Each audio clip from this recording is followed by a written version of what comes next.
Collector గారు అలాగే చాలా బిజీ షెడ్యూల్ ఉన్నప్పటికీ and Delhi and his own commitments అవన్నీ చూసుకో ఇన్స్పెక్షన్ చేసుకోవడం హెచ్టీఎస్ కమిటీ చైర్మన్ కూడా మన ఆనరబుల్ ఎంపీ గారే. అది కాకుండా టైం టు టైం ఫోన్లు సిఎస్ఆర్ యాక్టివిటీస్ మన ఫుడ్ ప్రాసెసింగ్ యాక్టివిటీస్ గురించి మానిటర్ చేసుకొని so whenever he comes to Eluru మనకి అన్ని రకాలు ఉన్న రివ్యూ మీటింగ్స్ని ఒకసారి స్టేటస్ తీసుకొని అది కాకుండా దిశా మీటింగ్ ఎవ్రీ 3 months కూడా స్ట్రిక్ట్గా మనం నడుపుతున్నాము. సో మన ఆనరబుల్ ఎంపీ గారు I want welcome sir. And ఇక్కడికి డిస్ట్రిక్ట్ ఆఫీసర్స్ అందరూ ప్లస్ కొన్ని మనకి national level schemes national highways railways అలాంటి ప్రాజెక్ట్స్ కొన్ని ఉన్నాయి కాబట్టి కన్సర్న్ ఆఫీసర్స్ కూడా మనం ఈరోజు పిలవడం జరిగింది. సో ఆనరబుల్ ఎంపీ గారు మనకి కొన్ని అజెండాలు ఇచ్చి ఉన్నారు. Apart from the regular schemes like agriculture horticulture కాకుండా ఒక 8-9 టాపిక్స్లో ప్రియారిటీ బేసిస్గా తీసుకొని మనకి ఎక్కువ టైం దాంట్లో కేటాయిస్తామని చెప్పేసి మనకు ఆల్రెడీ చెప్పడం జరిగింది. So now first action taken report నుంచి చైర్ పర్సన్ నమస్కారం. ప్రతి ఒక్కటి ప్రికాషన్స్ తీసుకోవడం వల్ల చాలా బాగా చేశారు. అందరికి కూడా కంగ్రాచులేషన్స్, థ్యాంక్ యూ. ఇవాళ 2 days హోంవర్క్ కూడా చేసుకొని వచ్చున్నాను. ఎందుకంటే ప్రతి టైము దిశ మీటింగ్కి వస్తున్నాము, నేను వెళ్ళిపోయే పరిస్థితి ఇప్పుడు నుంచి ఉండదు.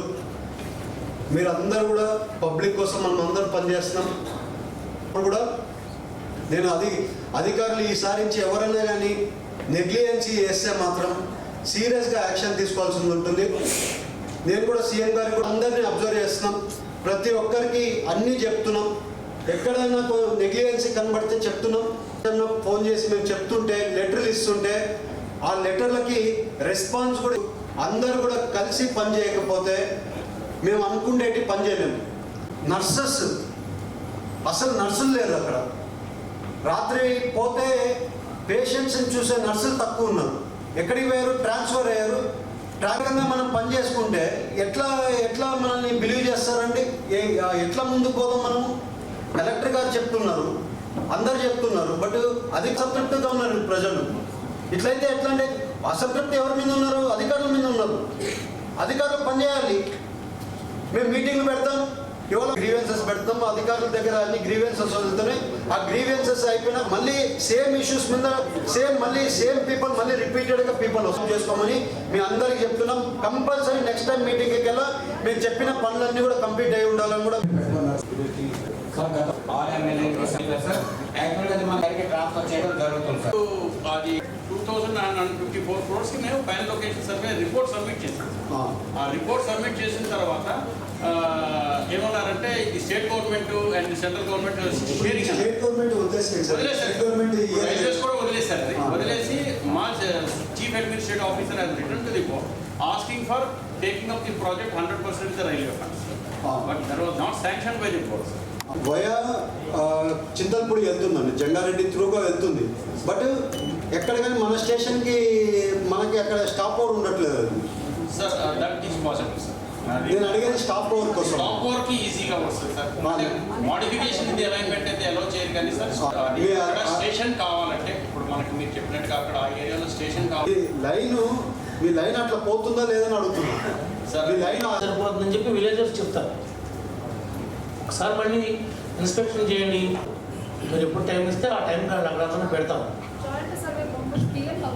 కలెక్టర్ గారు ఇచ్చేయచ్చు. ఆ లెటర్ ఇచ్చేసి మీరు దాన్ని బట్టి టోటల్గా మీరే టేక్ ఓవర్ చేయండి.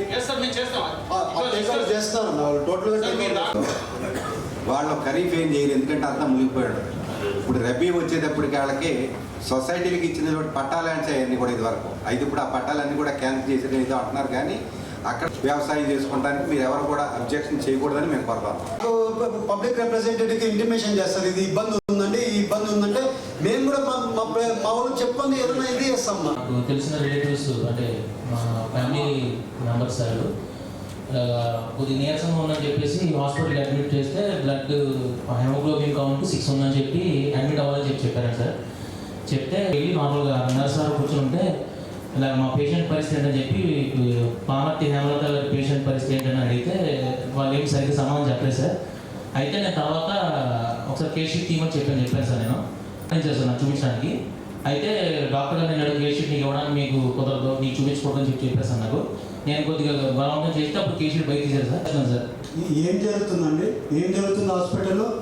అది నేను సూపరింటెండెంట్ గారికి కూడా నేను కంప్లైంట్ చేశాను సార్. ఒక పేషెంట్ అసలు ఏమనుకుంటున్నారండి, హాస్పిటల్లో మెడిసిన్స్ కూడా మీరు ఇవ్వాల్సిన మెడిసిన్లో కూడా ఇంతగాని గోల్మాల్ చేస్తాయి. అంత ఈజీగా కనబడుతున్నారు అందరు అధికారులు అందరు ఇక్కడ. కాదండి, మీరు ఒకసారి హాస్పిటల్లో sir actually HOD head of the department of each నేనేమన్నా గవర్నమెంట్ అమౌంట్ స్పెండ్ చేసి హాస్పిటల్ మెడిసిన్స్ ఇస్తుంటే హాస్పిటల్లో ట్యాబ్లెట్ కూడా దాన్ని కవర్ తీసి ఇస్తున్నారంటే ఏంటి అర్థం అని అడుగుతున్నాను. అంటే హాస్పిటల్ ఇచ్చే మెడిసిన్స్ కూడా కరెక్ట్ మెడిసిన్స్ ఇట్లా పాత కాంట్రాక్టర్లు ఎవరెవరు ఉన్నారో అందరికీ తీసేసి మేడం కొత్త కాంట్రాక్టర్లు వేయడానికి మీరు ఇమీడియట్గా యాక్షన్ తీసుకోండి మేడం. మనము ఏదైనా కరెక్ట్ చేయాలనుకుంటుంటే అక్కడ చూస్తే వేరే రకంగా చేస్తున్నారు మేడం. ఎవరెవరు పాత కాంట్రాక్టర్స్ చాలా వరకు నాకు హాస్పిటల్ రివైజ్ చేస్తాం. కలెక్టర్ గారికి మేము చెప్తున్నాం, హాస్పిటల్లో ఎక్కడ కానీ ఒక సిస్టమేటిక్గా పాత మెడికల్ మేడం ఇవాళ పిలిచి ఇవ్వాలన్న రేపన్న మేడం మీకు ఫ్రీ టైం